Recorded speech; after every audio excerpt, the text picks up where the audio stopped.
exciting. Sabi nga nila na mangyayari ngayong panahon sa politika ay walang iba kung hindi po yung darating na SONA. O, di ba? And alam mo, sa totoo lang, yung mga nakaraang SONA, wala pong excited dyan. Totoo lang, ha? Huwag tayo maglukuhan. Hindi po excited ang taong bayan sa mga nakaraang SONA. Itong pangatlo na ito eh. Yung unang SONA, tama ba? Pangatlo. Kasi may unang SONA eh. Yung parang, hindi naman, ewan ko kung ano yun eh. Yung kasisimula pa lang. Hindi ako sure kung pangalawa o pangatlo na to. Gayunpaman, this is the only time na magiging excited ang taong bayan. Alam nyo kung bakit? Ha? Kasi nga po, si VP Sara Duterte ay nagsalita ng designated survivor.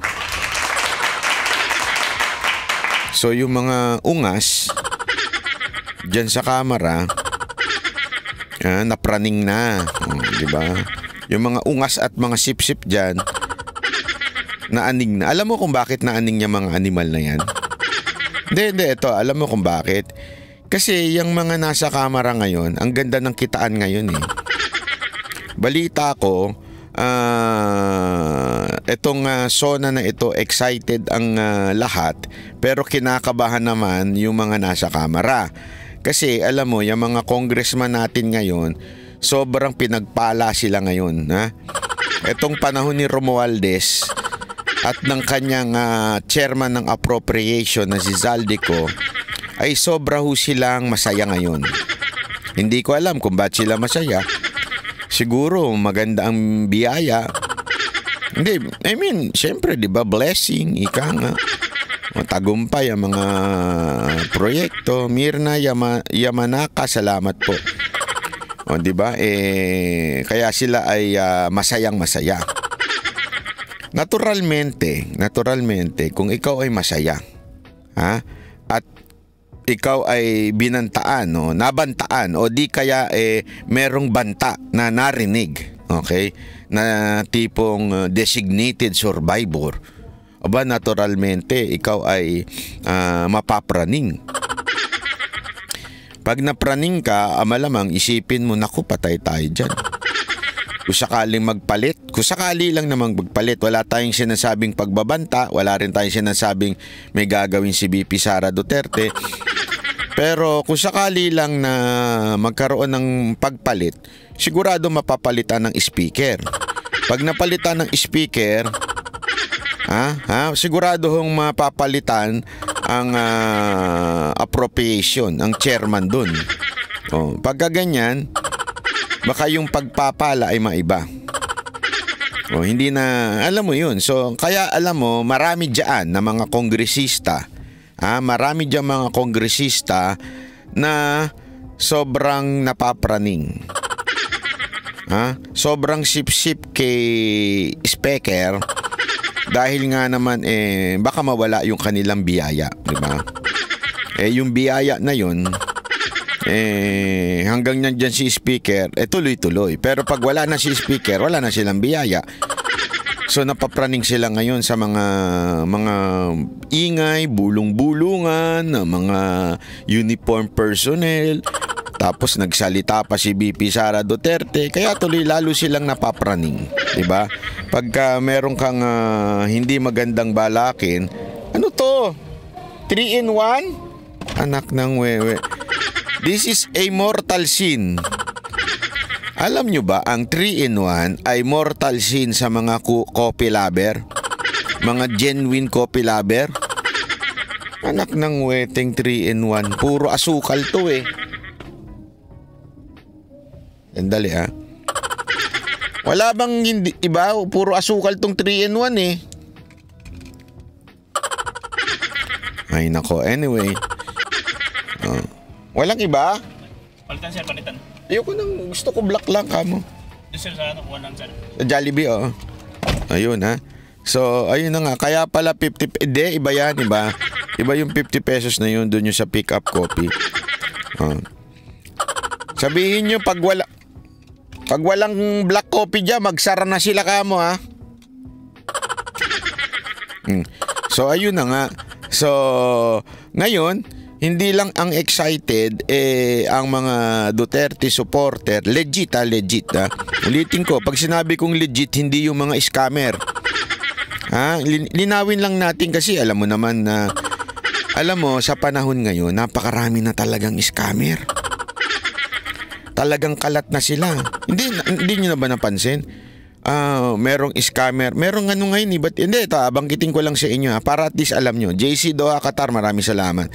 Ang daming scammer ngayon sa mga social media, yung mga Facebook. Scammer, meron nga ngayon yung warrant, yung fake warrant. Alam nyo ba yun? Scam din yun, di ba? Iba-ibang scammer ngayon. Meron din yung mga scam sa TikTok. Napakarami ring scammer dyan. Di ba? Sobrang dadaming mga scammer ngayon. Kaya pati yung mga katulad ng mga supporter ni Pangulong Duterte, napasukan na ng mga scammer. Sandali wala tayong binabanggit dito baka na naman yung iba dyan bilis nyo maging defensive kasi may mga iba tayong mga kababayan dyan na defensive. Wala naman tayong binabanggit na pangalan, biglang pumiyok. Nabubuking tuloy na scammer din sila. Hindi, alam mo, talaga ito, yan, wala ho akong pinatutukuyang vlogger dito pero tamaan, sabi nga, bato-bato sa langit, ang tamaan, magre-react. Diba? Pero meron talaga niyan yung mga scammer na sa social media. Yung kunwari Duterte supporter tapos panayang hingi sa OFW. Panayang pagpapaawa sa OFW. Ang dami niya yung nagpapaawa na walang pamusahe, walang pang-hotel. Tapos, alam mo yung style na mangungutang tas di naman na magbabayad. Totoo, ang dami niyan Pautangaan harot. Hindi, kaya nga ako nag-iingat ako binidyo ko nga yung Kaya panoorin nyo yun, meron akong vlog na na-scam ako ni Jay Guevara at saka ni Boss Dada. Hindi, panoorin nyo yun kasi maganda yung video na yun para kung sakasakaling hindi magbayad si Jay Guevara, kasama siya dun sa scammer.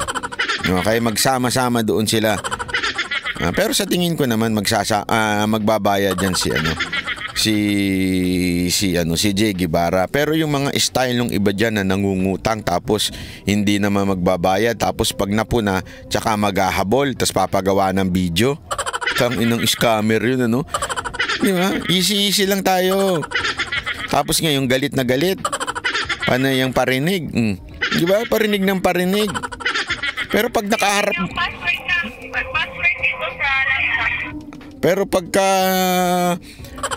nakaharap mo naman, parang basang sisiw. Ang tapang-tapang, parinig ng parinig, pero pag nakaharap mo parang basang sisiw. Sabi ko nga sa susunod na magkaharap tayo, wag lang sa KOJC. Siyempre, re-respetuhin natin ang KOJC at ang SMNI. Pero pagka nagkaharap tayo sa labas, siguraduhin mo lang na naka-live ka. Nako. Anyway, eto na nga. Speaking of scammer, kasi baka sabihin ng iba, ano na naman bang relationship niyang scam na yan sa topic mo, Banat Bay? Wag na kayo mang-away. Ganyan na naman hirit ng mga tanga, di ba? Wag na kayo mang-away. Wag na kayo kayo Ganyan, di ba? Yung mga hirit ng mga mahihina ang utak porket pinupuna mo yung mali, sasabihin nila nang-aaway. Hindi ho, alam nyo kung bakit. Ganito kasing konteksto niyan. Ipapaliwanag ko lang sa inyo, Kasi, ngayon, pupunahin natin yung greatest scam that happened in the Philippines. Kaya may kinaugnayan sa scamming yung ating topic. This is the greatest scam na nangyari sa Pilipinas. Ano yun? Yung Talano Gold. Yan, di ba? Yung Golden Edge. Sinasabi nilang babalik na sa Golden Edge, yung mga ganyan-ganyan. Ano nangyari? Wala nga. Diba? Yan yung mga sinasabi ko sa inyo na sinasabi nila na greatest scam na nangyari sa Pilipinas. 20 pesos na bugas. Wala din, di ba? Marami pang iba-ibang scam dyan. Oh. Ngayon, para naman sa kalinawan ng mga kababayan natin, pakinggan mismo natin ng taong bayan. Okay? Ito po ay report ng UNTB. Hindi po, ulitin ko, hindi po ito report ng SMNI. Baka sabihin ninyo, bias, di ba? Hindi Ito po ay report ng UNTB. O, pakinggan natin pakinggan natin tong, sandali. Nawala sa hulog yung ano na yun. Wait lang. Ayan. Ito. Ayan. Pakinggan natin Pasok. Sa akin wala namang sa lahat naman siguro meron kahit ano pero sa akin siyempre kumasti. Sandali linawin muna natin yung tanong Ano ba yung tanong? Ayan, ito yung tanong. Sandali, ayan. Wait lang. Ayan. Sa inyong opinyon, anong pagbabago sa Pilipinas ang iyong nadama sa nakalipas na isang taon? Ayan. Sa akin wala namang sa lahat naman siguro meron kahit ano pero sa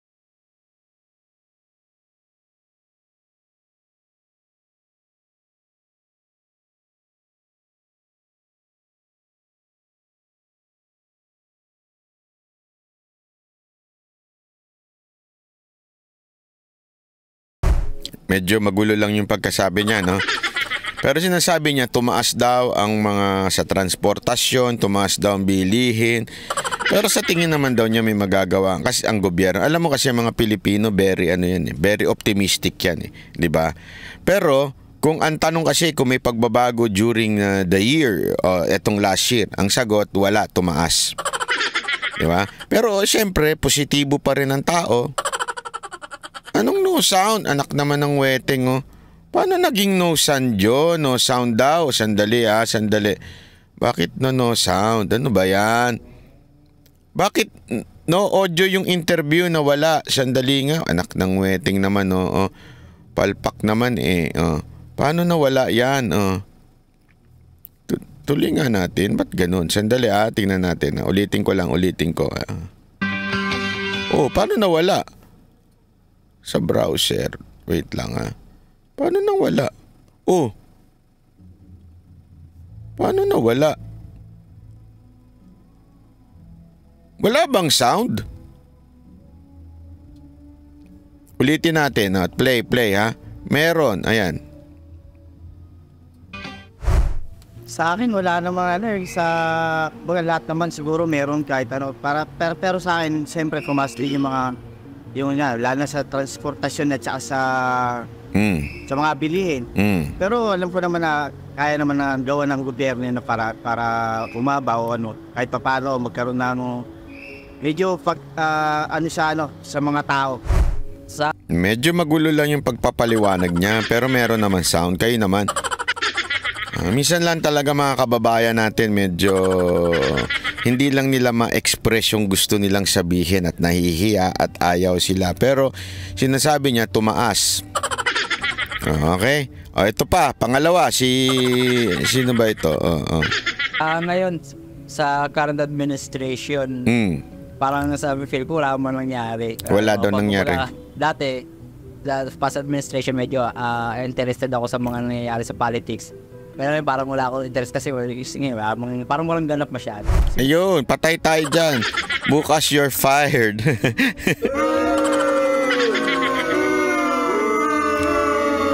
Sabi niya bakit ba pag nagsasalita tayo para lagi tayo nakainom, ngayon, wala po talaga nangyari ngayon. Itong administration na ito, napipil ko walang ganap Pero nung nakaraang administration, meron Palakpakan, kuya. Hindi, di ba? Ang ganda naman na sinabi niya. Maganda. Ay, interesado daw siya nung nakaraang administrasyon, pero sa ngayon, wala. Ito, ulitin natin, Sa ngayon, sa current administration, parang feel ko wala man nangyari. Sa current administration, wala naman nangyayari. Linawin lang natin yan. Alam mo, pag dati, past administration medyo interested ako sa mga Yung past administration, interested siya sa politika, may nangyayari sa politics. nangyayari sa politics. Pero parang wala akong interest kasi parang Ngayon, parang wala kang interest ngayon eh. Bakit? Kasi walang ganap masyado. Yun ang sinasabi niya. Wala naman nangyayari. So wala tayong hindi na siya interesado kasi walang nangyayari. Okay. At least si Kuya honest, ha? Totoo naman eh. Marami sa kababayan natin na talagang sinasabi nila na ano ba nangyayari ngayon? Parang wala naman. 'Di ba? Parang wala namang nangyayari. Ito tuloy. ganap masyado. Siguro sa transportasyon. Yung pagbabago daw, 'di ba? Ang sagot niya sa transportasyon. Okay? Sa transportasyon daw yung pagbabago. Ano sa transportasyon na nagbago? Sagot, move it. Kasi nagkaroon yung yung sa tren, di ba? Tapos yung bago nilang project sa yung subway. Yun sa tren. Which is galing pa kay Pangulong Duterte. Ano pa? Yung subway daw. Kanino galing yon? Kay Pangulong Duterte. Medyo si Kuyang Move It, medyo namimix lang. Namimix lang siya ng kung kaninong administrasyon galing yung pagbabago. Di ba? Totoo, ano ba sinabi niya? Yung tren na ayos, kailan ba naayos yun? Kay Pangulong Duterte. Yung subway, kailan naayos? Kay Pangulong Duterte. Di ba? Tama, mali. Kakala niya this current administration kasi nga naman ang propaganda ng mga ensimada vlogger ngayong administrasyon yun. Pero in fairness, lagi natin sinasabi to, in fairness, itinutuloy naman ng Marcos administration. Itinuloy lang. Hindi, totoo, itinuloy lang naman. At least hindi pinigilan. Pero both ay galing pa rin kay Pangulong Duterte. Yun. So sa akin yung implementation ng mga Ganun daw. sa ganito, rain roll, yung efficiency ng So, balik ulit tayo sa dati. Sabi niya, ano ba yung pagbabago? Yung efficiency ng railroad. Kanino ba nagsimula yung proyekto na yan? Kay Pangulong Duterte.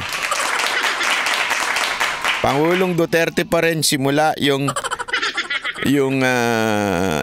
proyekto na yan. Although, again, okay? Again ha? Ulitin natin, pinagpapatuloy naman ng gobyerno ni Marcos in fairness. But, everything nagsimula yan kay Pangulong Duterte. Makapunta ka sa isang lugar, ngayon malapit na mag-operate, so magandang improvement na yun. Ayan.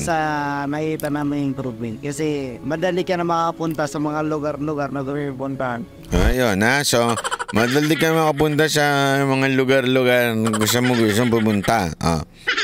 But again, it started in Duterte's time, continued in Marcos administration. Para lamang po natin na ilagay natin sa tamang perspektibo.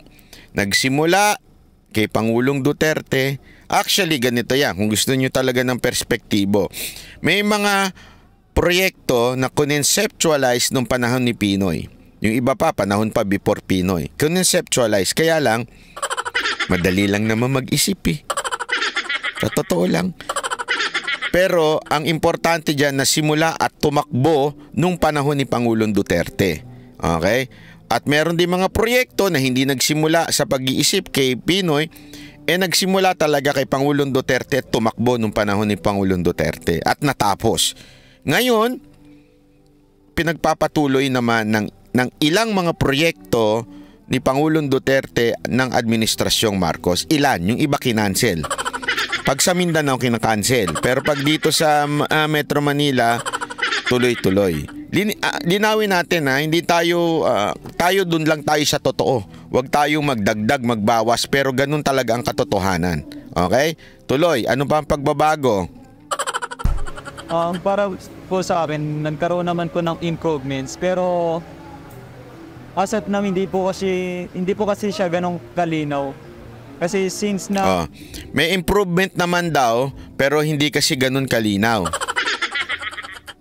Kuya ha, hindi kita magets. Medyo mahirap-hirap itong ano mo ha.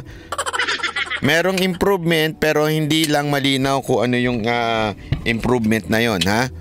Sige, tuloy. noon natapos yung pandemic hanggang ngayon, yung mga development sa government, yung mga pinapagawa nila proyekto, hindi yung parang consistent na tuloy-tuloy. Hindi lahat ng program, mga free program sa public government hospital na nabibigyan ng oportunidad. Kumbaga, pili pa rin yung mga hospital. Ganito ha, bibigyan ko lang kayo ng tip mga kababayan ha. Hindi, para lang sa this is a communication skills. Okay? Communication skills pagdating sa pagsagot.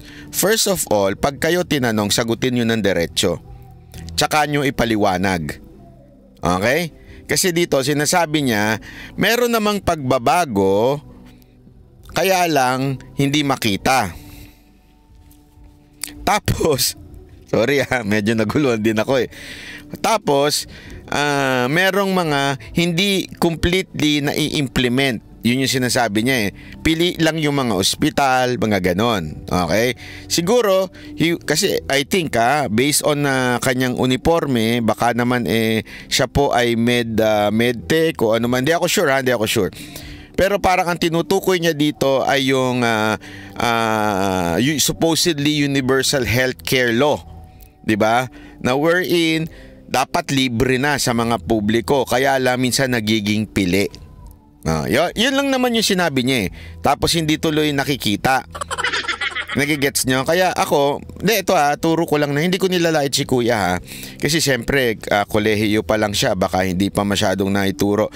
Pagdating sa pagsagot, lagi nyo tatandaan, kasi marami dyan sa interview, pag tinanong sa interview sa trabaho, paligoy-ligoy. Saan ka ba nagtrabaho nung nakaraang bago ka nag-apply dito? Ang sagot, sir, kasi nung bago napa-ospital po ako noon, kaya lumipat po ako, tapos nung nalaman ko na may opening, tsaka po ako pumasok dito. Huwag tayong sumagot ng ganun, kung hindi bagsak na kagad sa communication skills. Kasi tinanong ka saan ka ba nagtrabaho? Bago ka pumunta dito, ang sagot, kunwari, Jollibee. Jollibee po ako nagtrabaho. You only answer the question. Huwag mo nang ipaliwanag kung hindi naman tinatanong. Hindi, ito nililiwanag ko lang kasi alam mo kung bakit. This is a lesson especially when you are going out of the country sa immigration. Di ba? Sa immigration, kung ano yung tinanong, huwag mo ibigay lahat. Kasi marami sa kababayan natin na ano na to kahit ako, na ano din ako dyan na ganyan din nung ugali ko yung dati ang dami daladalang dokumento, di ba? Saka pupunta, dito po ako naka-stay, tapos ito pong kaibigan ko nag-imbita sa akin. Sandali, ang tinatanong lang, saan ka pupunta? No? Dapat kung ano yung tanong, yun lang ang sagot. Kung ano yung hiningi, yun lang ay bibigay. Tama, mali? Hindi, walang biro. Alam nyo kung bakit ko nasabi yan? Kasi kahit mismo sa embassy, US Embassy, ang dami sa mga kababayan natin, ang daming dalang papel. Tapos pagdating doon, may nakasulat na. Ito lang ang hawak nyo. Nakasulat na talaga. Ito lang. Nakasulat doon. Yung hawak lang yung papel ay yung application. That's it. Yung email na meron kayong appointment. Kasi tayo minsan ang dami nating sinasabi. Tama, mali. 'Di ba? Pagka tinanong tayo sa immigration, kasi the more na marami tayo sinasabi, the more na ang dami nating nagiging defensive tayo. Nagigets ninyo? Halimbawa, yung kinumento kong nambudol ng OFW, nagpaliwanag na kagad siya. Kesyo ganito daw. Kesyo ganito, kesyo hindi daw ako nagre-research, kesyo fake news daw ako. Isa lang naman dapat ang sagot dun. Hindi totoo yan. Bayad na. Diba? Kasi kung isa lang naman kung gusto mo akong barahin at hindi ka talaga ng budol ng kapwa OFW mo o ng OFW, isa lang ang sagot dyan. Ito resibo, binayaran ko na. Tapos ang usapan, tama mali. Kaya lang, ang dami mong palusot. Nahuhuli ka tuloy kasi ang dami mong dahilan. Ang dami mong sinasabi na wala naman na doon sa, wala namang nag-a-accuse sa'yo. Isa lang naman ang punto ni Banat Bay, merong nangutang hindi nagbayad. O edi sana ang sagot mo, eto, nagbayad ako kaya hindi ako yan. Tapos ang usapan, tama mali. O, di ba?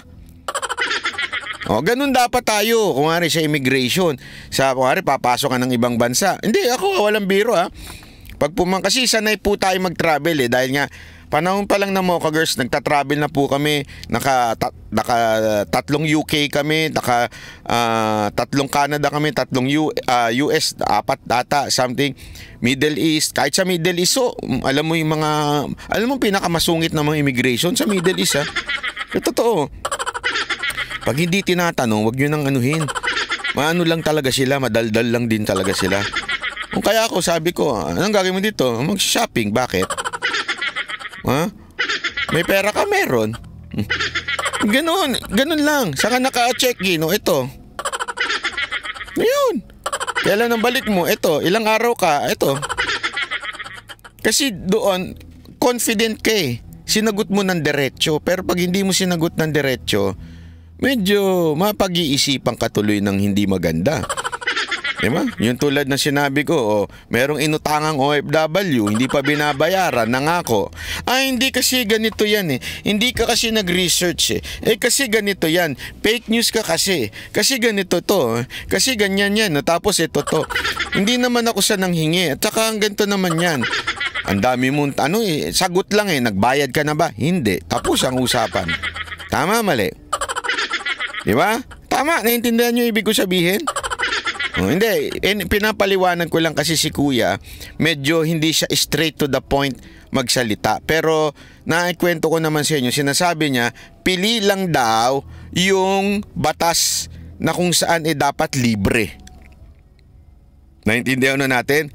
Kasi tandaan natin, nung panahon ni Pangulong Duterte, yung Universal Health Care Law na yan, hindi masyadong nai-implement. Yan ang sinasabi niya. Okay sana pero hindi na-implement. But again, Duterte's time yan. Tuloy. Na nabibigyan ng oportunidad. Kumbaga, pili pa rin yung mga hospital. Yung transportation parang may konting pagbabago pero hindi kasing tulad noon nung di pa nag-pandemic.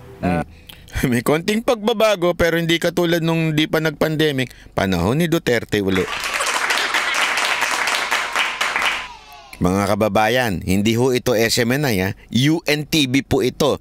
Kasi baka sabihin nung iba pag SMNI bias di ba? Ito hindi ko sinasabing bias ang SMNI don't get me wrong. Yung mga tangang magi-interpret na naman diyan. Ibig ko sabihin, kasi pag SME na yan, pag bibintangan ng mga ensimada vlogger, pinili nyo lang yung in-interview nyo.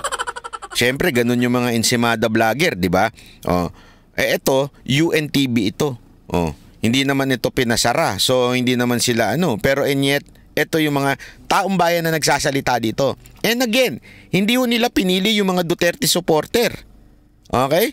Baka kasi akala nung iba, Duterte supporter yan. Hindi po mga Duterte supporter. Ewan ko kung Duterte supporter sila Pero sigurado ko, hindi naman tinanong na UNTV yan. Duterte supporter ka ba? Anti-Marcos ka ba? Walang ganun, di ba?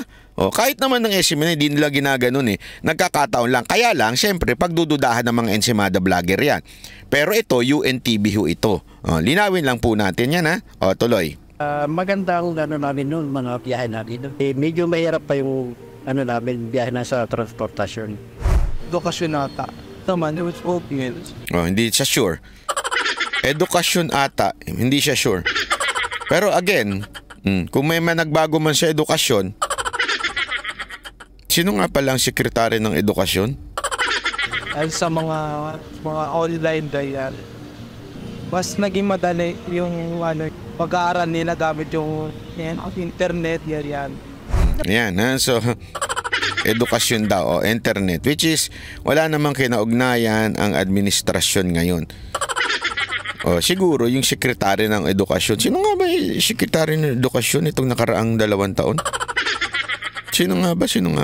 Education po is yung pagbabago na dati po kasi marami yung hindi po nakakapag-aral. Pero ngayon po, sobrang dami na po yung nakapag-aral nakakapagtapos.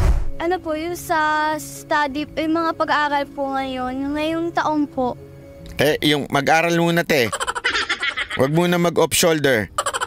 Okay? Mag-aral muna. Kasi po handa po yung government ngayong taon. Pag-aaral uli. Puro DepEd to, ah. Tama ba ako? Puro DepEd ito, ah. Mali ako. Kasi puro pag-aaral yung sinabi.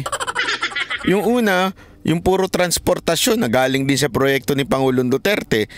Ito namang mga kabataan na to, puro pag-aaral. Tama, mali. Si Duterte pa rin. Sige. Again, taong bayan na nagsasalita, ha? Hindi po si Banatbay. Actually po, kapag napag-uusapan po namin yung magkakaibigan, yung about sa economy po, nag-improve naman daw po siya.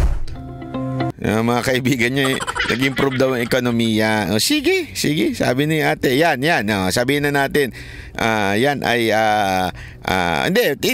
alam mo tayo, doon tayo sa katotohanan. Ekonomiya nagbago daw. Sabi ni ate, ayon sa kanilang pakikipag-usap ng kanyang mga friends. Nax. Sige nga. Paano kaya nila nalaman na naunlad ang ekonomiya? Di ba? Paano nila nalaman na nag-improve ang ekonomiya ng bayan? Tingnan natin. Kasi parang medyo ako din na nawindang ako sa ekonomiya ni ate. Parang marami siyang alam sa ekonomiya, ha? Medyo malalim siya, malalim. Malalim ang kanyang pag-unawa sa bayan natin, ha? Anyway, ito pa. Hindi, baka kasi sabihin ninyo, Banatbay, isang lang naman yan, isang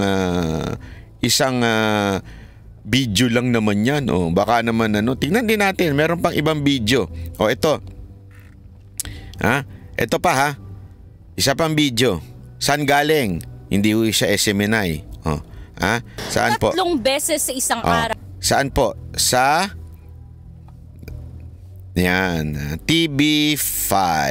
Okay? Ayan po sa TV News 5. Okay? Pasok. Pang-ekonomiya to. 3 beses sa isang araw dapat kumain ang bawat individual. Ayon yan sa mga health organization. Pero sa kasalukuyang presyo ng mga bilihin, kumustahin natin ang ilan sa ating mga kapatid matapos ang ilang taong pamumuno ni Pangulong Bongbong Marcos. Sir, magkano ang budget ng araw-araw para sa pangangailangan? Mga 300. Yan, Kasya po ba yun sa araw-araw ko rin? Hindi po, kulang po. Sa mahal po na bilihin natin. Nako, yun ang ekonomiya. Ilang beses po kayo nakakain sa isang araw, buong pamilya po ninyo? Ano naman po, kompleto naman po. Hindi, kulang pa rin po, hindi pa rin po sapat. So, ayan, malinaw ang ekonomiya ni ate. Sabi niya, nagmamahal at masyadong hindi pa kaya yung ginagastos nila sa pagkain. Ito, hindi ko naman sinusupla ko si ating nagsalitang na umunlad daw ang ekonomiya.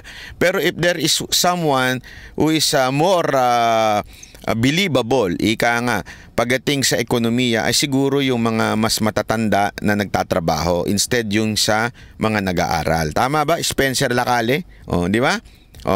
So, ito kasi si Spencer Lacale, yan, dapat tanungin yan kasi OFW yan. Siya ba ay, masasabi niya, umunlad ba ang ekonomiya ng ating bayan? Kasi may nagsabi kanina na isang babae lang naman na estudyante, sabi niya umunlad daw ang ekonomiya. Pero dapat, ang tanungin nga natin, yung mga ganitong nagtatrabaho, kung totoo bang umunlad? Ano ba ang nakikita nila sa ekonomiya? Eto pa, sunod, pasok. Wala naman akong nabalita na bababa yung presyo ng bilhin kasi mahal ang bilhin ngayon. Mahal ang mantika. Mantika ngayon nagmahal. Ang bigas mahal din. Pati itlog mahal. Grabe, pati itlog mahal. Wag ganyan, ha? Hindi, alam mo, sa totoo lang, baka sabihin nyo, ako mahilig po ako sa itlog. Alam mo ba sikreto ko? Ito, ha? Iba, nagka-carnivore diet ako. Gusto nyo ng sikreto? I-share ko kayo. Sa carnivore diet talagang hindi ka gugutumin. Pagka, grabe ho. Breakfast ko, 6 na itlog. Walang biro, 6 na itlog. Tumatagal na ako. Alam mo kung ano oras na ako susunod na kakain? Siguro after 12 hours na. Sa sobrang busog ko, siguro because of the protein, walang biro. Kaya nga sabi ko nung narinig ko to, tumaas na yung presyo ng itlog. Kawawa naman si Bungal pag tumaas na yung presyo ng itlog. Kung dati 150 lang. Baka ngayon 1.5. Pero duda naman ako na makakuha siya ng 150. Sa pagmumukha niyang yun, hindi siya makakakuha ng 150. Siguro mga 1.5, mga 5.5 ganun, papayag sa kanya. Kasi sabit-sabit yung nun. Sa itlog, di ba? Ito, tuloy natin. Tuloy. Ano pa masasabi? Nagmahal pa ba o hindi? Ano ang ekonomiya? Bilang magta-tricycle, sa amin yung 10 oras, maganda ng biyahe namin yon. Ngayon, 16 hours, wala na, kulang pa rin. Sa dami. Ito ho ang mga nagsasalita, taong bayan, ha? Hindi ho ito sinasabi natin mga Duterte supporter, ha? News 5 ho ang nagtanong dito. Taong bayan ang nagsasalita. Kayong mga Ensimada vlogger, sige nga, sabihin nyo sa amin sino sa atin dalawa ang bulag. Sino sa atin ang lumulunok ng tae? Bakit kanyo? Kasi tuwan-tuwa kayo doon sa nangyayari na pinasok ng dilawan ng gobyerno natin na dati galit na galit kayo sa mga dilawan. Tama, mali. Bembi Robin, maraming salamat. Diba? I like and love you when you are calm. Keep it up. O yun, Bembi Ron. Sige. Pagka may mga maliwanag ang ating chat box, talagang kalmatang tayo. Ha? Thank you. Maraming salamat po. Sa mga nagpapakalma, salamat. Yung mga ganyan, talagang kakalma tayo. Tuloy. Lahat ng tumaas na bilihin. Sanay lang ang Pilipino sa hirap. Sanay lang sa hirap. Yun, tumaas daw lahat ng bilihin. Dati 10 hours sila nagtatrabaho, ngayon 16 hours wala pa. Kaya lang, sabi niya, sanay lang talaga ang Pilipino sa hirap.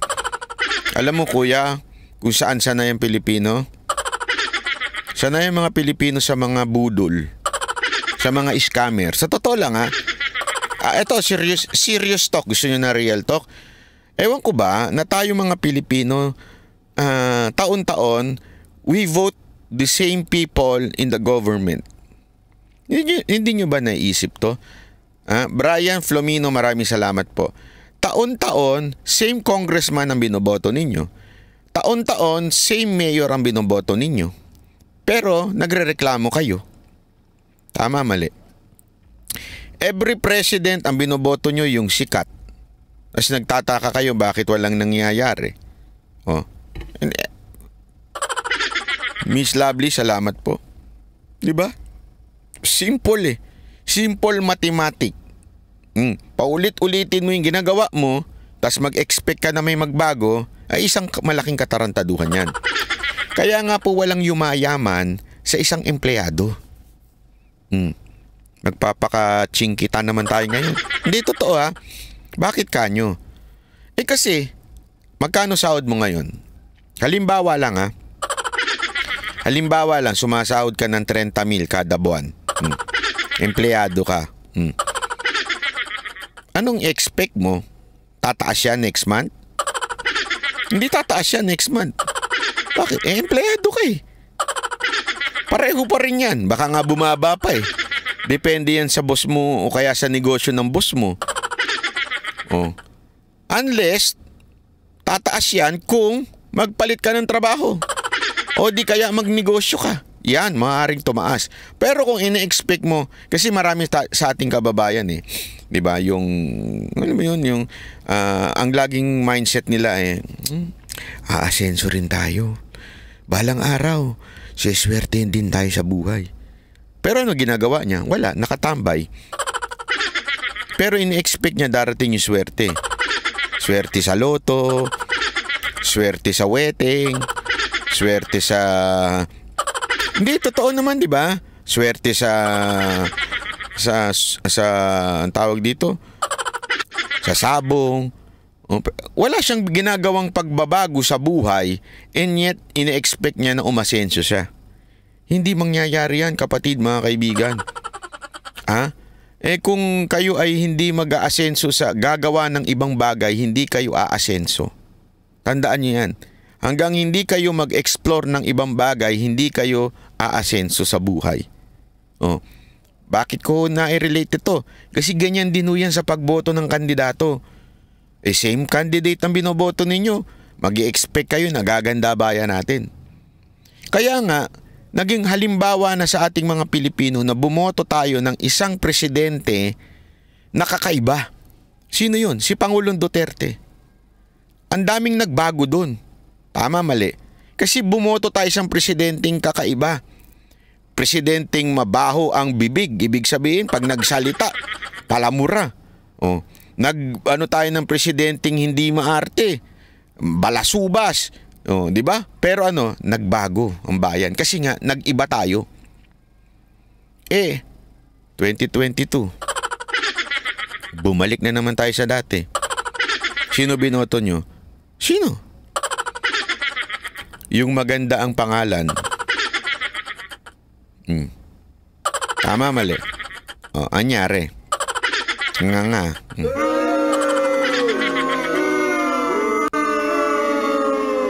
2025, boboto kayo ng senador. Hindi pa ba kayo nagsasawa sa walang katapusang hearing? Mga hearing na kesa hinusgahan na?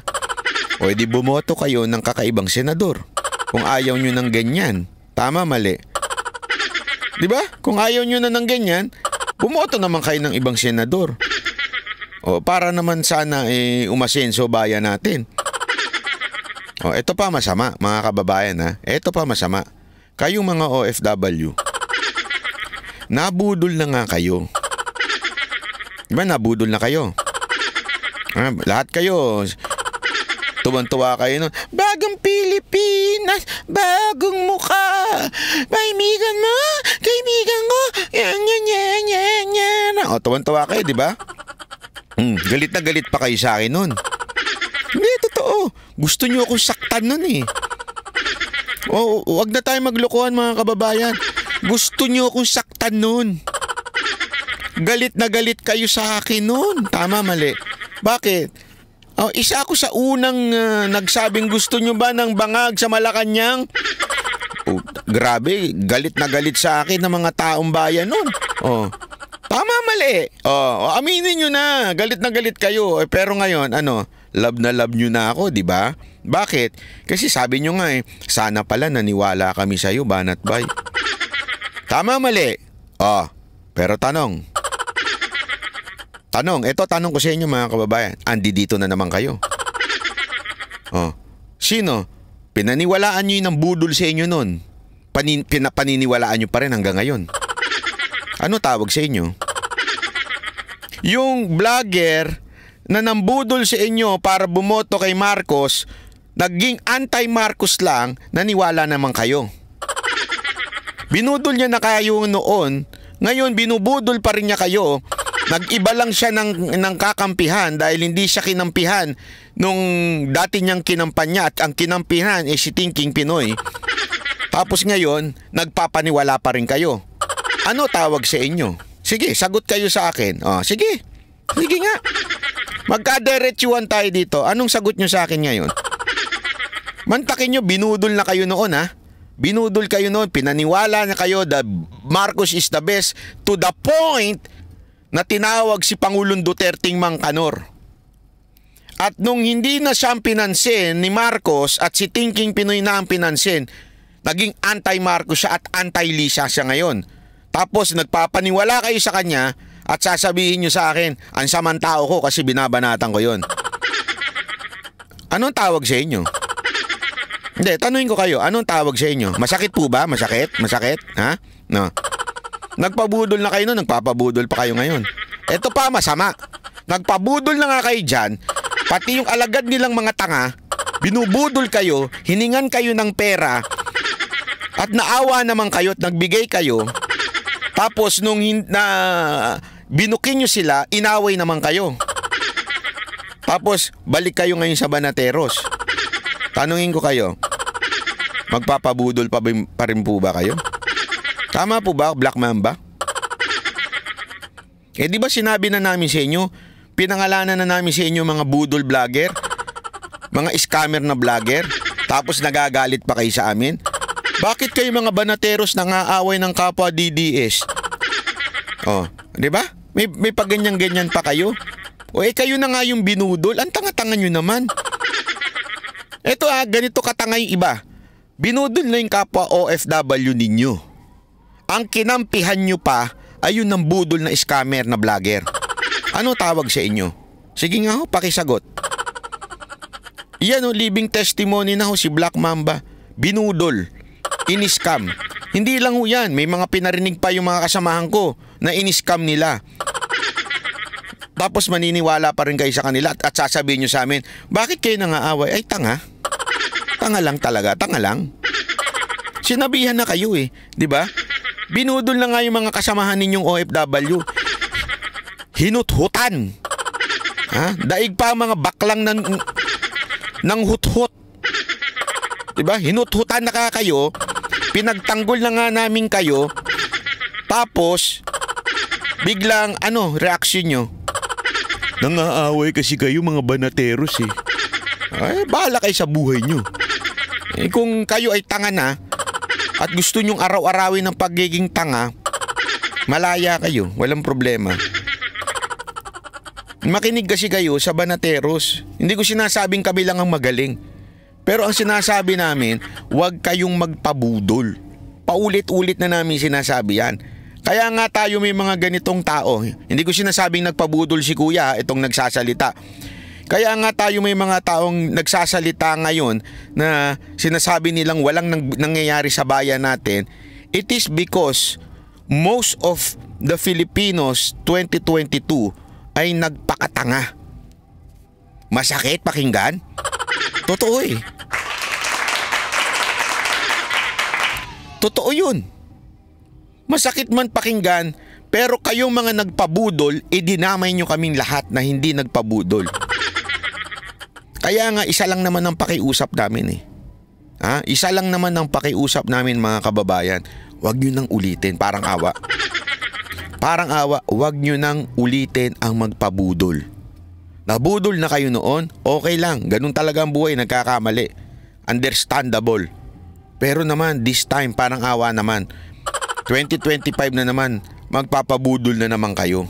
Huwag naman na kayo magpabudol. Kawawa yung mga kababayan natin tulad ni Kuya. Di ba? Na nadadamay sa mga nagpapabudol. Ang Pilipino, kahit yan ay... sabi nito, dagdagan mo pa boss, tad-tad tayo ng mura noon sa mga yan. Tama, Diego Latigo. Halos gusto nga nila ako saktan Ang dami ko kayang threat na natanggap nung panahon na yan. Walang biro Nung panahon na nangangampanya. Grabe ang threat ko sa mga messenger. Talagang grabe. Pero ano ngayon? Kulang na lang, yapusin nyo ko Kasi nga tama ho tayo di ba? Hirap na. Hindi yan dumadaing.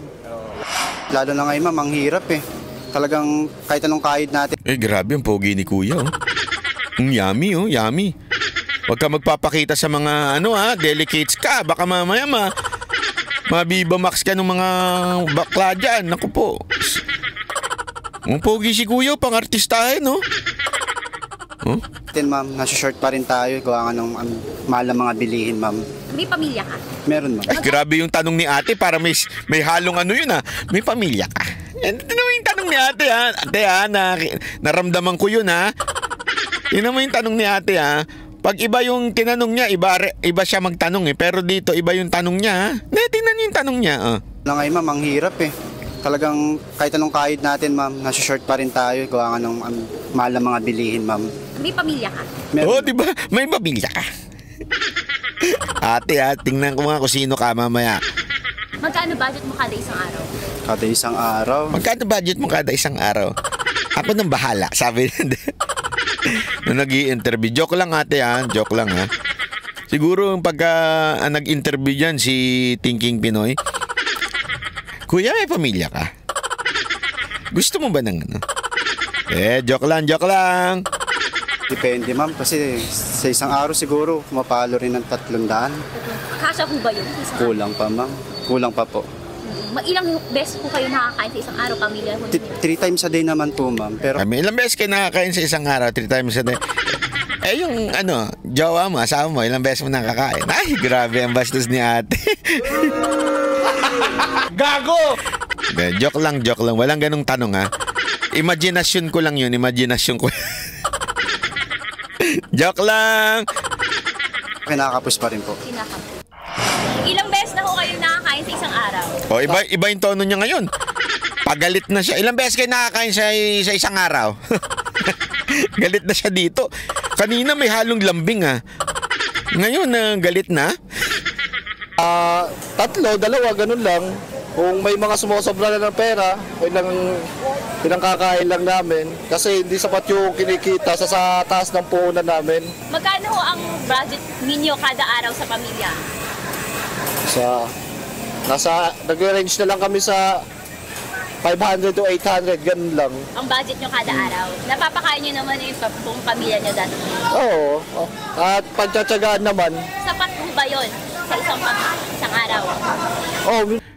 Leia Cruto, maraming salamat. Yes, nakaabot din sa live. Eto mga kababayan, Madam Leia, ikaw, tanungin kita, taga ibang bansa ka, di ba? Na-imagine mo ba yung sagot nung mga nauna? Magkano ang budget mong pagkain sa isang araw? 300. Yung pangalawa ata, I think 400, 500. Etong ini-interview ngayon, 800. Sa isang araw buong pamilya yan. Buong pamilya. Tanungin ko kayo, yan ho bang ganyang klaseng buhay ay masasabi ninyong sapat? Hindi, ako nagtatanong lang ako.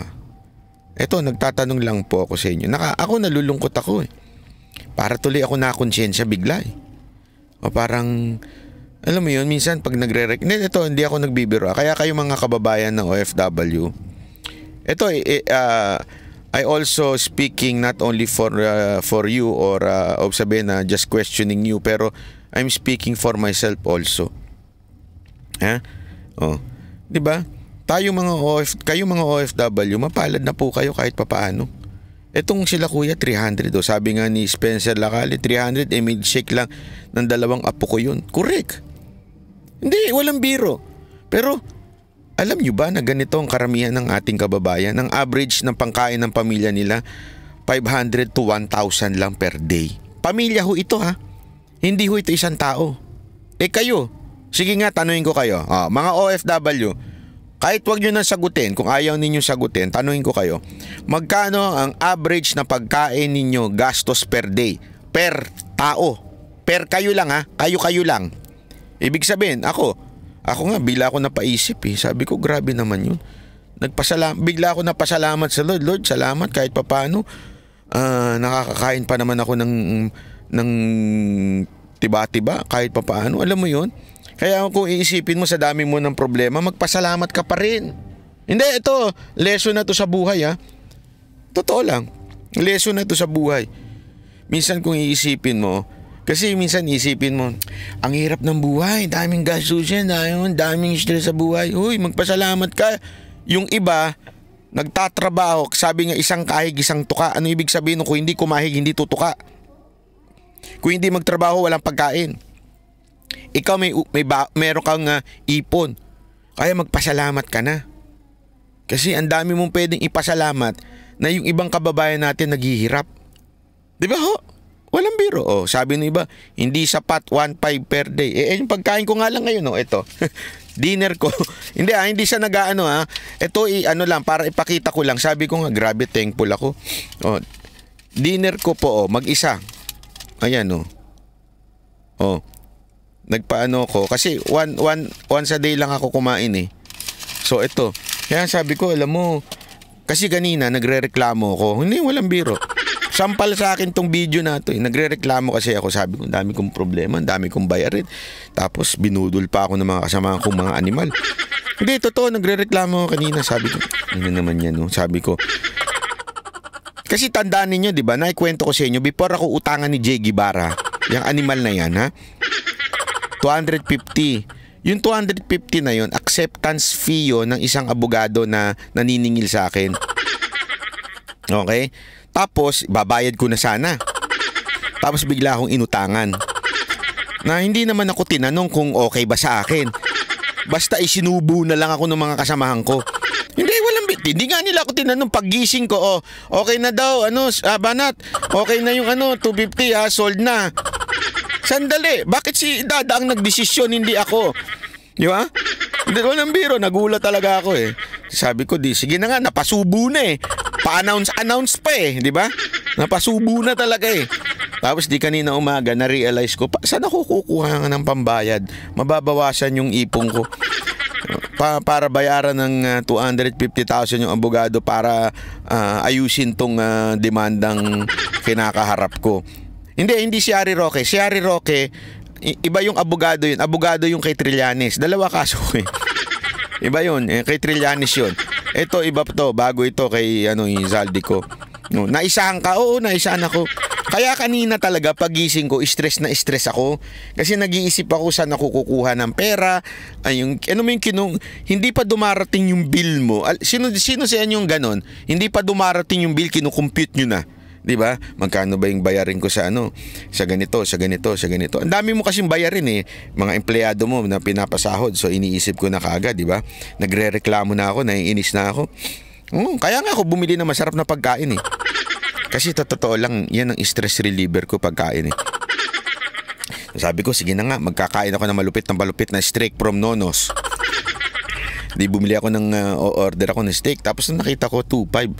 Ang mahal nito, hayop to 2.5 na steak. Sabi ko, 2.5 Tapos nung napanood ko to kanina, nung nire-review ko to, sabi ko, Lord, salamat, nakakabili pa ako ng pagkain Hindi, totoo, napano ako napasalamat ako Walang nga luto. Kaya nga, anong moral lesson dito mga kababayan? Ang moral lesson dito, kung meron man tayong problema, at iniisip nyo na, kasi ang demonyo, ito seryoso to, ang demonyo, para ikaw ay ma-depress, sasabihin sa'yo ng demonyo, ikaw lang ang dumadana sa may problemang ganyan. Unfair sa'yo ang Diyos, ganyan yan. Jody Layon TV, salamat po. Kaya pag may problema kayo, di ba, parang ang bigat-bigat. Parang ako lang ata ang dumadana sa problemang ganito. Tapos pag tinignan mo pa yung TikTok at saka mga Instagram, bakit lahat sila nagbabakasyon? Lahat sila may bagong cellphone, lahat sila may bagong motor, lahat sila, puro yun ang tinitingnan mo di ba? Parang ako lang ba may problema sa mundo to? Tama, mali. Kaya ka nadidepress. Pero kung talagang lalawakan mo, sabi ng Biblia yan Totoo, sabi ng Biblia, di ba? Napakaraming may problema pa dyan. Ang dami hong problema dyan, hindi lang ikaw. Okay, hindi lang ikaw. Isipin mo, pinagpala ka pa nga. Dahil marami sa inyo na may problema kayo ngayon as OFW, nagtatrabaho kayo, hirap na hirap kayo.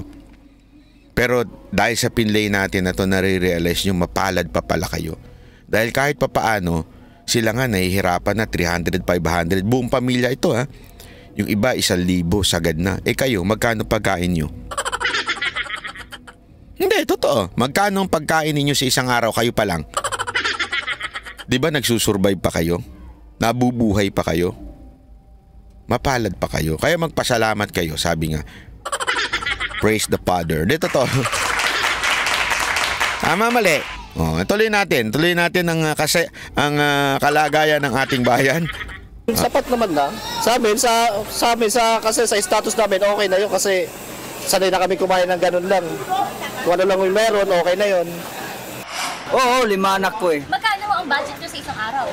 500 lang binibigay ko sa asawa ko Kaya lang, may 4 na anak ako nag-aaral. Kasya ko ba yung 500 araw-araw? Ay, hindi. Nangungutang nga ako ng 5-6 Sa ngayon, hindi pa rin bumaba. Kaya naman pala si ate pala yon. Ate, ikaw pala yung nagtanong sa pogi Ikaw ate Maano ka ha? Ano ka ha? Maan ka ha? Hindi. Wag naman ganun. Daming Biblia dito, kakausap ko baka magsalita ang tao.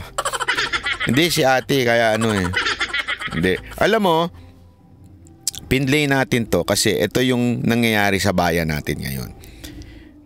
Again, may hihirit dyan ng mga ensimada vlogger. Sasabihin naman nila, noon pa naman mahirap yung mga yan eh. Di ba may mga gaganyan pa eh. May mga pilosopo sasabi nila, matagal naman na mahirap yung mga yan. Ba't sinisisi nyo ngayon kay Marcos? Ba't sinisisi nyo sa administrasyon? Hindi ata ho kayo nakikinig.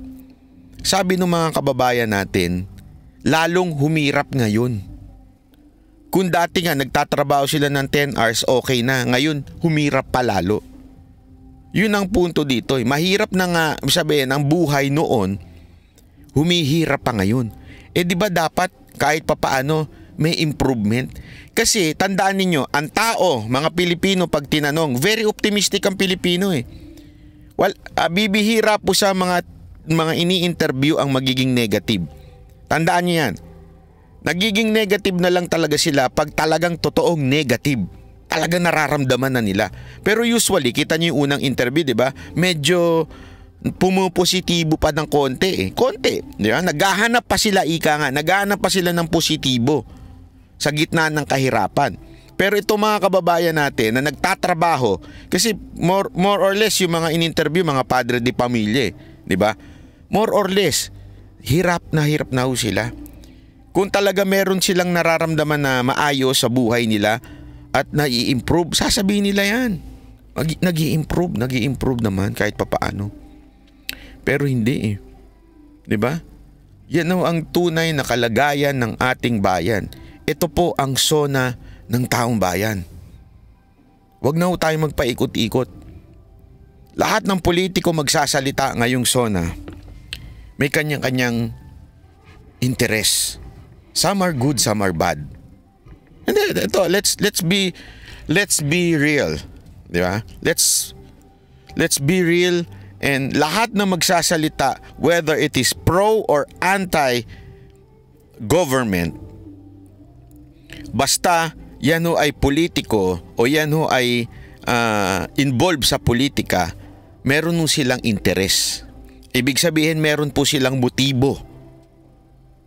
Pero yung mga taong bayan, masang Pilipino pag nagsalita, wala ho silang motibo. Sila ho'y nagsasabi lang ng totoong kinalalagayan nila sa bayan. Anong nangyayari? Naintindihan natin, hindi ko kinakampihan kasi alam ko may magsasalitang anti-Marcos eh. Hindi ko sila kakampihan. Naturalmente, kung anti-Marcos sila, definitely they would say anti-Marcos. Tama, mali? Sige, wag natin silang kampihan.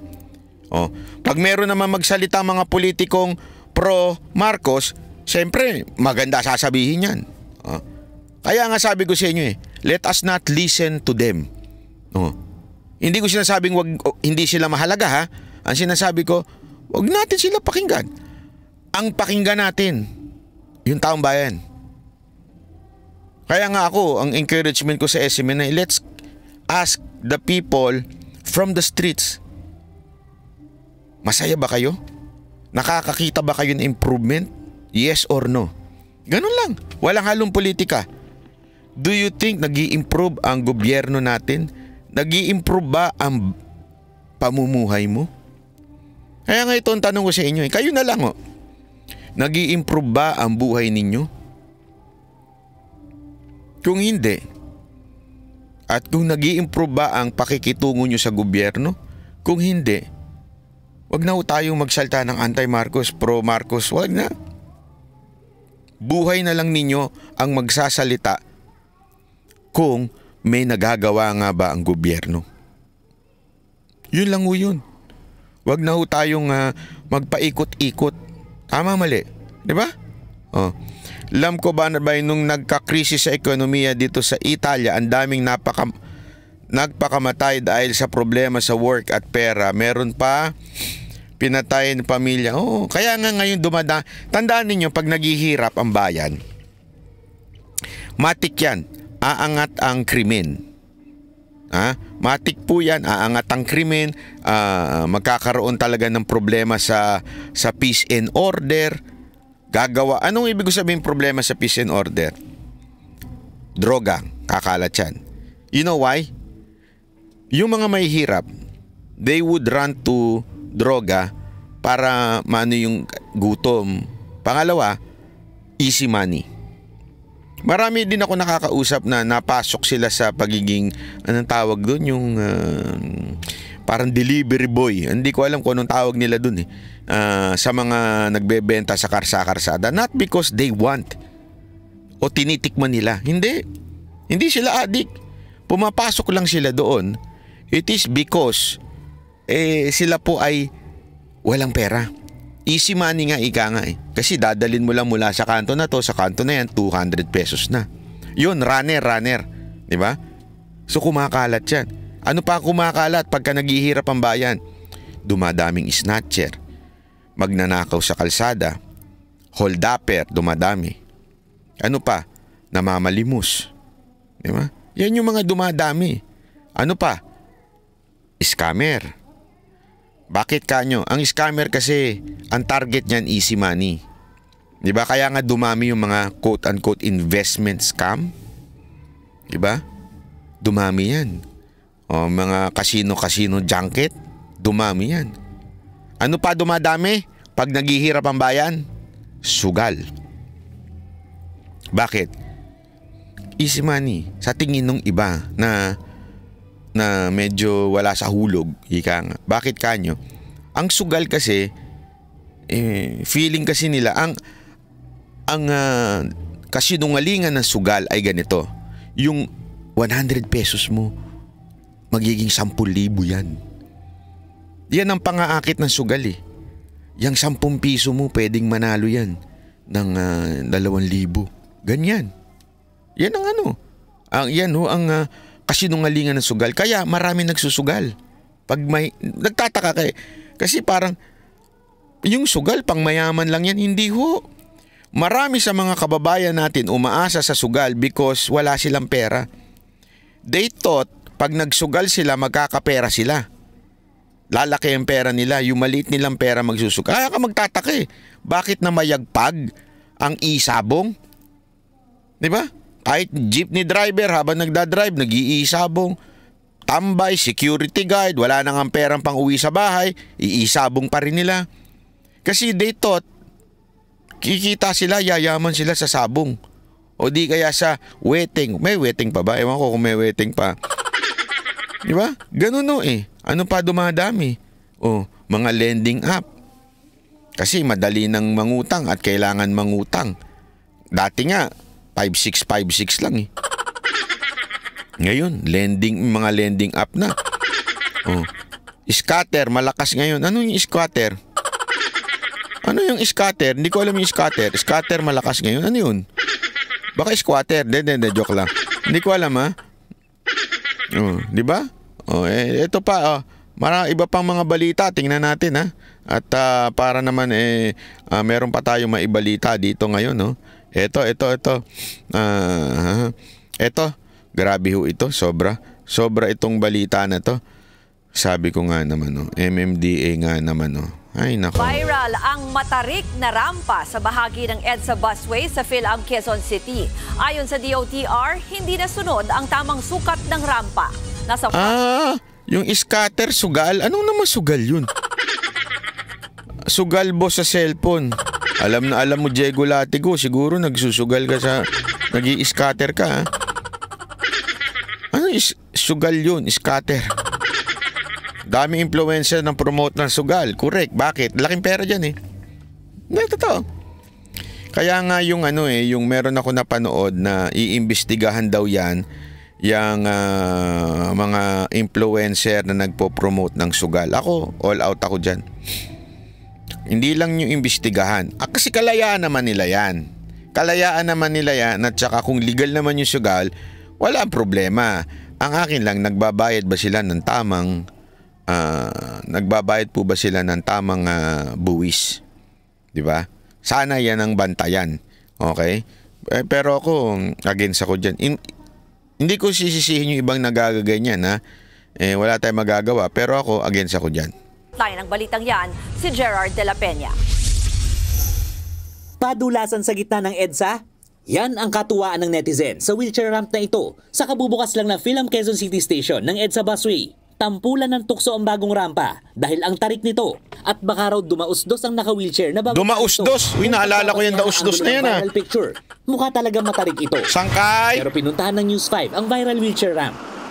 Ang ramp na ito'y ginawa para sa mga PWD na papunta o manggagaling doon sa platform kung saan sumasakay o bumababa ng bus. Pero napansin namin na hindi man ito kasing tarik katulad nung nandun sa litrato sa social media, pero mahirap itong lakaran, paakyat man. Oo, wag mo nang i-justify na hindi kasing tarik nung naka sa social media. Hindi po nasunod yan eh. Merong hindi nasunod dyan, ha? Ito, papaliwanag. At lalong mas mahirap ito para dun sa mga naka-wheelchair o nakasaklay. Maging ang PWD group na Mabini Movement, sinabing hindi akma para sa kanila ang nag-viral na wheelchair ramp. Kasabay niyan, nanawagan din sila na gawing accessible sa mga PWD ang mga estasyon sa EDSA Busway. Sa ngayon, ang dami pa rin hindi accessible na lugar, lalo na ang carousel bus. Naandoon ang guidelines na dapat mag-comply ang gobyerno. Ang Department of Transportation nakatuwang ng MMDA sa pagpapagawa ng footbridge. Aminadong medyo matarik ang ginawang rampa. Kung pagbabasehan daw sa National Building Code, dapat sa bawat isang pulgadang angat ay may 12 inches na haba ang rampa. Hindi raw ito nasunod sa PhilAm. No, hindi nasunod yung tamang pamantayan ng paggagawa ng wheelchair ramp. Nako. Ano kaya ito? Hindi, ako nagtatanong lang ako. Meron kayang kumita dito? Station. Nasita na raw ito ng DOTR isang linggo bagong Sabi dito, ang lakas ng PWD, that's so elevated. Hindi, actually, contest ata to eh. May contest sila dito. Kung sinong unang makaakyat, merong reward. Diba? Kurasyon ng footbridge. What the DOTR did is to contact yung contractor and nagsabi na kami sa kanila that things should be. Yan. So, eto yung sinasabi natin. Paulit-ulit natin sinasabi ito. Sabi nga nung kaibigan ko, di ba? Papaalala ko lang yung sinabi ng kaibigan ko. Kasi sinabi ko sa kanya, alam mo baka ang maging next kingmaker, yung mga gambling lords. Alam mo, sabi niya sa akin, hindi totoo yan, bay. Ang magiging next kingmaker ay yung mga kontraktor. Kasi ang laki ng kinikita ng isang kontraktor sa bawat proyekto. Yan nga yung sinabi ni Magalong, di ba? Magkano? Ilan na lang ang natitira sa proyekto? I think 40%. Kung naalala ko yung tamang numero na sinabi ni Mayor Magalong. Ganun na ang korupsyon sa Pilipinas ngayon. So dito, may kontraktor na kinokontak na mali ang ginawa. Hindi ko alam kung tinipid o sadyang, kasi alam mo ang problema ganito may bidding yan, di ba? So kunwari may amount na pinagkasunduan. Halimbawa lang hindi ko sinasabing ito yan 10 million halimbawa yung pagpagawa niyan. Ang ipapagawa lang dyan mga 4 million, 3 million, yung the rest corruption na. Mapupunta sa congressman, mapupunta dun sa ahensya, mapupunta dun kung saan kanino na napupunta yan. Okay? So ngayon, since dahil dyan, liliit ngayon yung gagawin. Diba? Ibig sabihin, liliit na. Kung ano man yung gagawin, magiging substandard na. Ganun na nangyayari. Kaya nga ang tanong natin dito, diba, is meron kayang kumita sa animal na project na to? 40% sa congressman, sabi ni Spencer. Lisa Kamimura, 43 months happy mansari, 43 mansari Ayan, tanong natin dito, may kumita na bang animal?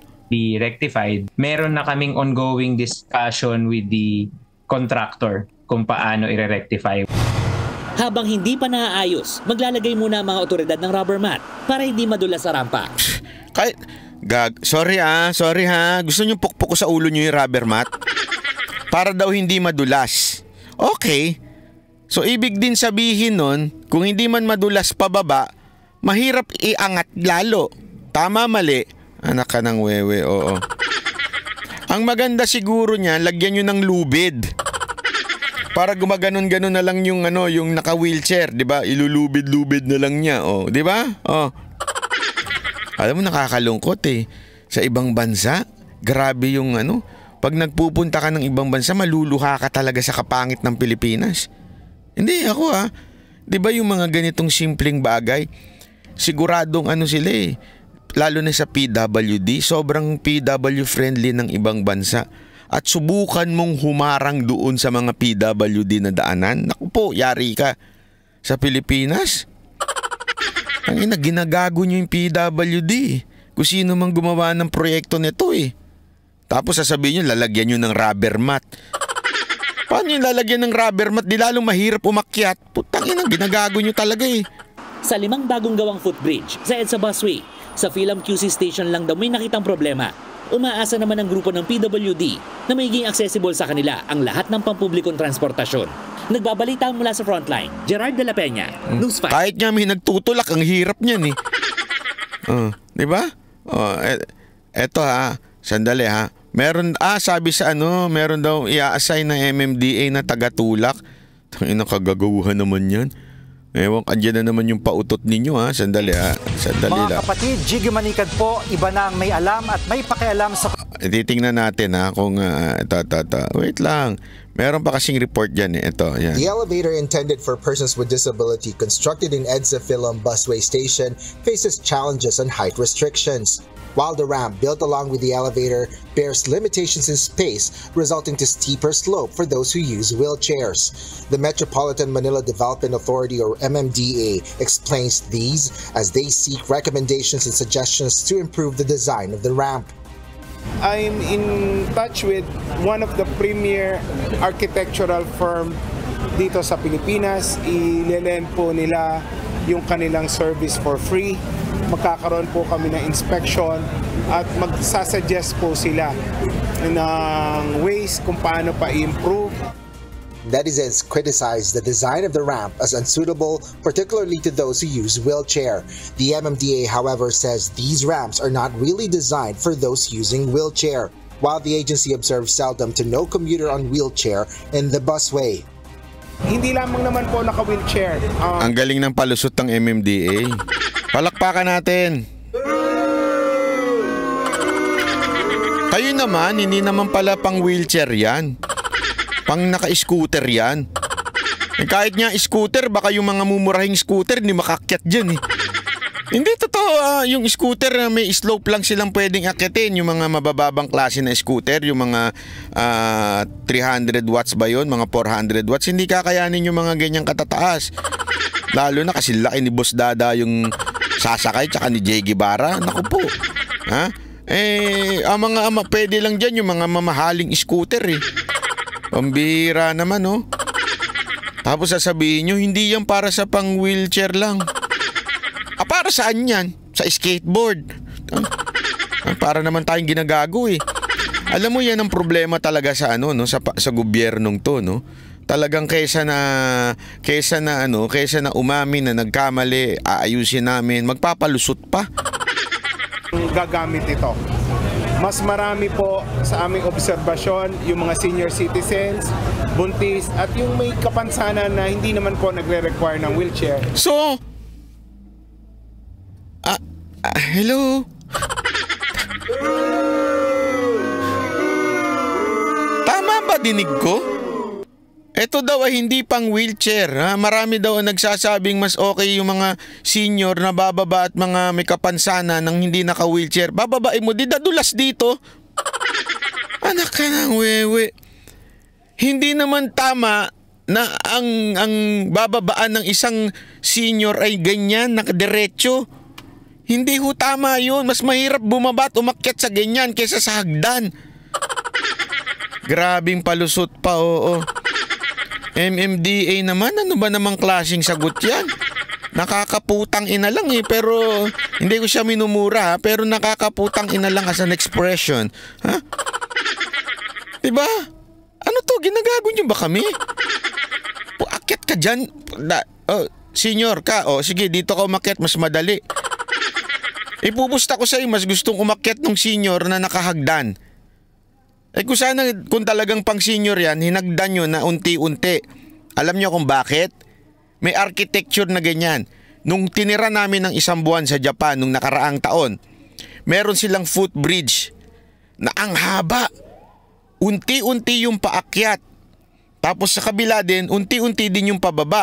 Tapos in between, merong ganun na pwedeng daanan ng, ewan ko kung anong pwede, yung bisikleta. Pwedeng iakyat doon yung bisikleta. Pero yung hagdan nila na pang PWD, although may elevator pero yung iba kasing mga matatanda doon sa Japan ayaw na nag-elevator, gusto maglakad na maglakad. Ang haba po na unti-unti yung pag-akyat. Ibig sabihin hindi nakakapagod.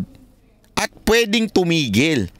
Diyan, pag nakadiretsyong pa ganun, titigil ka, nakahawak ka, tutumba ka. Ano ba?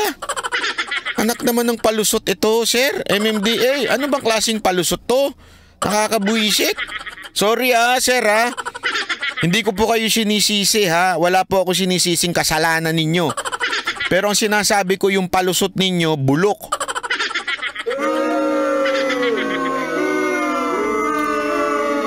Tanungin ko kayo dito, mga kababayan. Meron ba ditong mga senior na, Spencer, ano mas gusto mo? Umakyat ka sa hagdan o sa ganyan diretsyo na malalaglag ka? Sige nga. Spencer talaga pag matanda usapan, Siya talagang tinanong, Hindi, kung kayo matanda, o mas gusto nyo ba yung medyo hagdan na lang na mahabang hagdan? Imagine niyo yung ganyan, kung talagang ang purpose para sa mga PWD o di kaya senior, di ba gagawin mo na lang hagdan? Kesa naman yung diretsyong pa ganun na pwede kang madulas. Di ba? At gagawing slide. Pababa, slide. Okay. So pag pababa, slide. Pag paangat, bahala ka. Ganon. Tama ba ako? Pag nabasa pa ng ulan niya, madulas siya. Hindi ko nga alam yung palusot nila Parang nanggagago lang di ba? Hindi pa senior si Spencer 70 na si Kuya Spencer pero ang pogi. Black Mamba, 70 na ba si Spencer? Hindi halata Although panay lang ang ospital niya pero hindi pa halata at saka amoy ano ba yun yung white flower ganun pero hindi pa mukhang matanda na makakagamit pa rin po nito. The MMDA, however, assures only one of the 5 busway stations face such problem. The agency will also make sure improvements will be done before its official opening. Asher Kadapan Jr., UNTV News and Rescue. We serve the people. Yan, so eto na nga. Alam mo, eto lang gusto kong komentuhan dito Pinost ko nga, may isa nga akong pinost dun Etong picture na to, may papakita akong picture. Ay, yan. Hindi, mamaya na yan. Alam mo, isa lang masasabi ko dito sa mga ganitong klaseng proyekto. Anong naaalala ninyo? Tanungin ko kayo. Anong naaalala ninyo? Hindi nyo ba naaalala yung panahon ng mga dilawan? Yung mga proyektong CR na walang divider. Yung proyekto ni Leni Robredo na CR na walang anong tawag doon? Walang sahig. Diba? Ganyan yung mga proyekto nila noon Mga substandard na proyekto. Diba? Ganyan na ganyan. Style na mga dilawan noon. Mga proyektong basta masabi mo lang na merong ginawa pero hindi naman nagagamit ng tama. Proyekto ng mga dilaw yan Kaya nga nagwala ng Pilipino dyan Tapos inulit nyo na naman. Diba? Oy, abangan. Anong abangan? Anong abangan na sinasabi mo dyan? Flagpole worth 50 million. Yung mga ganyan.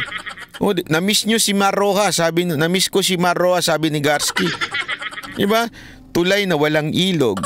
Correct. Meron nga tulay na nasisira naman dahil di kahoy. Tangang. Di ba naalala nyo yung kahoy na tulay na di kahoy? Nakababad sa tubig yung kahoy. Naalala nyo yun? Abangan ang video, ilalabas ko na. Yan na naman yung video na yan. Sige na nga. Abangan nyo daw mamaya. Panoorin nyo kay Boss Dada. Yung video, ilalabas niya na. Hindi, totoo. Napanood ni Boss Dada yung video. Sino bang video yan? Video ba ni Mama San yan at saka yung isang congressman niya napanood mo? Hindi, kasi baka video ni Mama San yan. At saka nung congressman, iba yan ha, ibang video yan. Ha? I promise, magbasa ka ng GC kasi. Sandali nga, anong chismisan na naman yan? Nailabas na daw yung video. Sandali. Ito.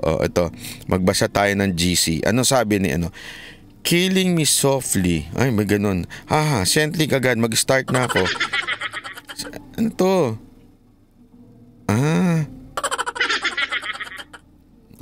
Okay.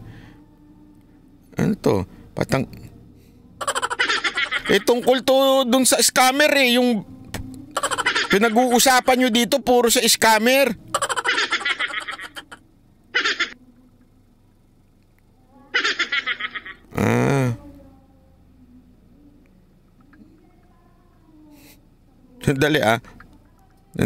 Sandali lang. Anong video ba yung sinasa?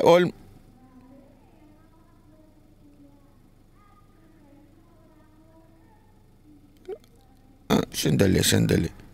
May video.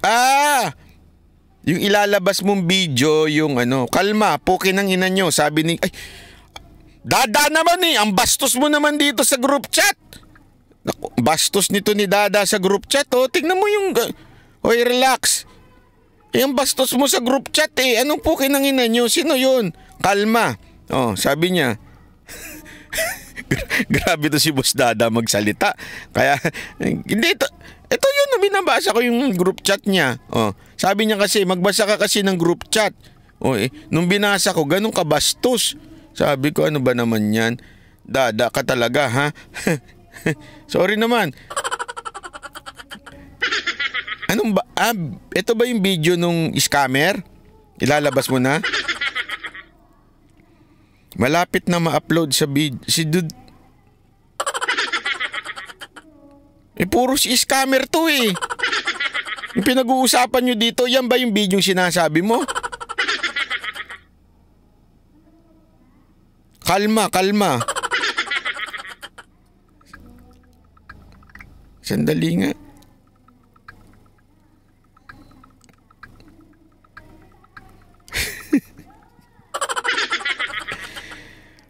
Puro si scammer to. Anong video ba? Banat, kalma si...